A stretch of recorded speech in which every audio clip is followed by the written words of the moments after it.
నమస్తే. Welcome to YR TV. నేను రంజిత్. తెలంగాణ రాష్ట్ర ముఖ్యమంత్రి యనుమల రేవంత్ రెడ్డికి ఎదురుదెబ్బ తాకింది అనుకోవచ్చు. ఎందుకంటే భారతదేశంలో చాలా రాష్ట్రాలలో కూడా ఎన్నికలు జరిగాయి.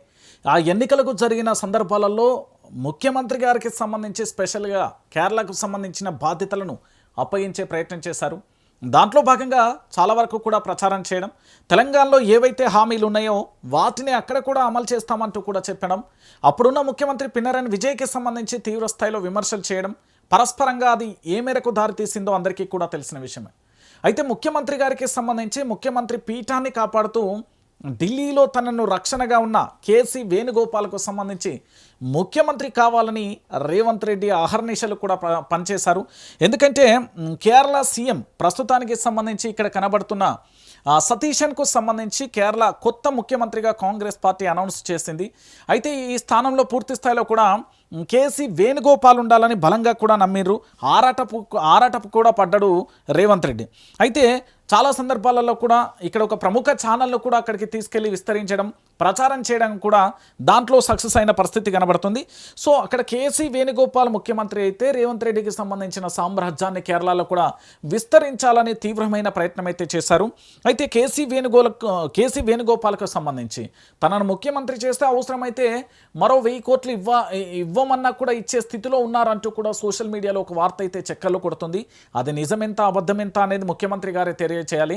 ఎందుకంటే గతంలో కాంగ్రెస్ పార్టీకి సంబంధించిన నేతలందరూ కలిసి మీటింగ్ జరిగినప్పుడు గాంధీ కుటుంబానికి మనం 1000 కోట్లు ఇస్తే తప్పేంటి అంటూ కూడా గతంలో మాట్లాడడం, ఆ తర్వాత బీఆర్ఎస్ పార్టీకి సంబంధించిన వర్కింగ్ ప్రెసిడెంట్ కేటీఆర్ ఎవరైతే ఉన్నారో ఆయన గతంలో చాలా సందర్భాలలో కూడా ఢిల్లీకి మూటలు అప్ప చెప్తున్నారు అంటూ కూడా చెప్పిన పరిస్థితి. అయితే కేరళలో ప్రస్తుతానికి సంబంధించి కాంగ్రెస్ ప్రభుత్వం అధికారంలోకి రాగానే అక్కడ కేసీ వేణుగోపాల్ ముఖ్యమంత్రి అవుతారంటూ కూడా చాలా సందర్భాలలో కూడా ఆశించారు. కానీ అనుకున్న స్థాయిలలో కాలేదు. ఎందుకంటే సర్వశక్తులను కూడా ఒడిగట్టి చివరికి సీఎం పదవి కోసం పోరాడిన కేసీ వేణుగోపాల్ దాంతోపాటు రమేష్కు సంబంధించి వీళ్ళిద్దరూ కూడా పూర్తి స్థాయిలో కూడా విఫలమైన పరిస్థితి కనబడుతుంది. ఎందుకంటే కేరళలో క్షేత్రస్థాయిలో కూడా పూర్తి స్థాయిలో గట్టి పట్టున్న సతీశన్కు కార్యకర్తల మద్దతు అయితే తెలియజేస్తారు. ఎందుకంటే కేరళ పార్టీకి ఈ ఎన్నికలలో కేరళ పార్టీకి వచ్చిన సీట్లు 63 మాత్రమే. అయితే అధికారాన్ని చేపట్టడానికి 71 మంది శాసనసభలకు సంబంధించి మద్దతు కావాలి. అయితే కాంగ్రెస్ తర్వాత అత్యధికంగా 22 మంది ఎమ్మెల్యేలు గెలిచిన ఇండియన్ యూనియన్కు సంబంధించి ముస్లిం లీగ్ IUMLకు సంబంధించిన మొదటి నుండి కూడా సతీష్కు సంపూర్ణమైన మద్దతు అయితే తెలియజేసింది. అయితే సీఎం ఎంపికలో కాంగ్రెస్ అధిష్టానం నాంచుడు ధోరణిపై కేరళలో విమర్శలు, ఆందోళనలు మొదలు కావడం, సతీష్ను క్షేత్రస్థాయిలో కూడా మద్దతు తెలపడంతో మిగిలిన ఇద్దరిని కూడా పక్కన పెట్టి సతీశన్కు సంబంధించి సీఎం అభ్యర్థి కూడా ప్రకటించారు. అయితే రేవంత్ ఆశలన్నీ కూడా ఆశలే అయిపోయాయి అని చెప్పొచ్చు. ఎందుకంటే అటు కేసీ వేణుగోపాల్ అవుతారంటూ కూడా పూర్తి స్థాయిలో రేవంత్ రెడ్డి మొదటి నుండి కూడా ఆశపడ్డారు. అనుకున్న స్థాయిలో కూడా ఆయన ముఖ్యమంత్రి కాలేదు. దాంతోపాటు కేరళలో తమ సామ్రాజ్యాన్ని విస్తరించాలి, పూర్తి స్థాయిలో కేరళకు సంబంధించి అనేక రకాలుగా ప్రయత్నాలు చేశాడు.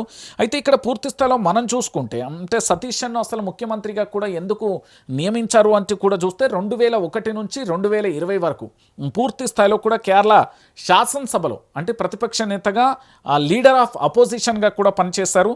అయితే అప్పుడు పినరన్ విజయ్కి సంబంధించి అంటే LDFకు సంబంధించిన ప్రభుత్వంలోని అవినీతి కానీ వైఫల్యాలు కానీ, దాంతోపాటు అసెంబ్లీ లోపల బయట పూర్తి స్థాయిలో కూడా ముందుండి పోరాటం చేసిండు. దాదాపుగా 5 ఏళ్ళుగా ప్రతిపక్ష నేతగా ఉన్న వ్యక్తినే సీఎం చేయడం కాంగ్రెస్ పార్టీ యొక్క సాంప్రదాయం. ఇదొక పద్ధతి కూడా సతీశన్కు కలిసి వచ్చింది.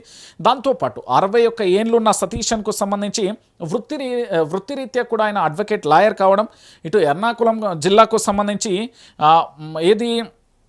పరవూరుకు సంబంధించిన నియోజకవర్గం నుంచి 2001 నుంచి దాదాపుగా 5 సార్లు కూడా అక్కడ ఎమ్మెల్యేగా గెలుస్తూ వస్తున్నారు. ఆయనపై ఎలాంటి అవినీతి కానీ మరకలు కానీ లేకపోవడం, మేధావిగా పేరుండడం కూడా ఆయనకు ప్లస్ పాయింట్ అయిపోయింది. దాంతోపాటు కూటమి పార్టీల మద్దతు అంటే UDF కానీ, దాంతోపాటు IUML పార్టీకి సంబంధించి అంటే ఇది ప్రతిపక్షమైన ముస్లిం లీగ్కి సంబంధించిన పార్టీ కూడా సంపూర్ణమైన మద్దతు ఉండడం. సో వీటి వైపుతోని అందరూ కూడా ఇటు సతీశన్కే మద్దతు తెలిపిన పరిస్థితి కనబడుతుంది.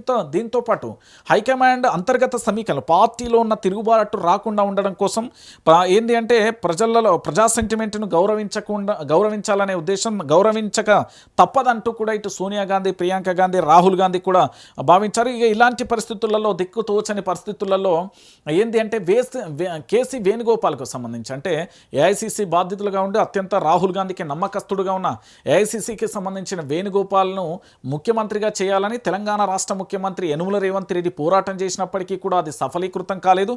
ఎందుకంటే దాంతో పాటుగా ఇంకొక ప్రధానమైన అంశం ఏంటంటే ఇక్కడ పూర్తి స్థాయిలో కూడా ఏదైతే కేరళకు సంబంధించిన రాష్ట్ర రాజకీయాలలో చాలా వరకు జరిగిన పరిణామాలలో ఏంటి అంటే సతీషన్కు సంబంధించి భారీగా మద్దతు ఉంది. ఎందుకంటే దాదాపుగా అక్కడ ఉన్న ఎమ్మెల్యేలలో మొత్తం బలంగా చూసినప్పటికీ కూడా ఆయనకే ఇవ్వాల్సిన పరిస్థితి అయితే ఏర్పడింది. ఎందుకంటే దాదాపుగా అక్కడ 63 మంది కాంగ్రెస్ పార్టీకి సంబంధించి ఎమ్మెల్యేలు ఎవరైతే ఉన్నారో దాంట్లో 47 మంది సతీషన్కే ఇవ్వాలి, అంటే సుమారుగా 50 మంది సతీషన్కే ముఖ్యమంత్రి పదవి ఇవ్వాలంటూ కూడా చెప్పిళ్ళు. సో ఫైనల్గా మాత్రం ఇక్కడ సతీషన్కు సంబంధించి ఆయన ముఖ్యమంత్రిగా బాధ్యతలు స్వీకరించబోతున్నారు.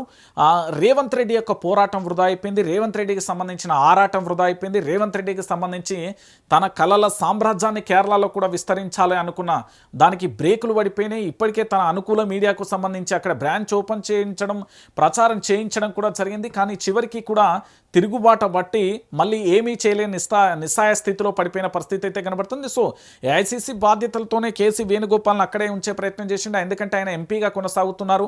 ఒకవేళ ఆయన ఎంపీ పదవికి రాజీనామా చేసి మళ్ళీ ఎన్నికలు వెళ్తే అక్కడ ఉప ఎన్నికలు రావాల్సిన పరిస్థితి ఏర్పడుతుంది. దానివల్ల మళ్ళీ ప్రతిపక్షాలు అక్కడ ప్రజల నుంచి కూడా తిరుగుబాటు వచ్చే అవకాశం ఉంటుంది. ఎందుకంటే సతీషన్కు సంబంధించి ఆ క్షేత్రస్థాయిలో కూడా బలంగా ఉండడం, దాదాపుగా 2001 నుంచి కూడా 26 వరకు కూడా పూర్తి స్థాయిలో ఆయన పోరాటం చేస్తున్న పరిస్థితి కనబడుతుంది. సో రేవంత్ రెడ్డికి ఇది భారతదేశంలో చాలా రాష్ట్రాలలో పాగా వేయాలి. కాంగ్రెస్ పార్టీ తన అనుకూల వర్గం, తన గురువులకు అందరికీ కూడా గురుదక్షిణ ఇవ్వాలనుకుంటే బ్రేకులు పడ్డాయి. చివరికి నిరాశ మిగిలిందని చెప్పుకోవచ్చు.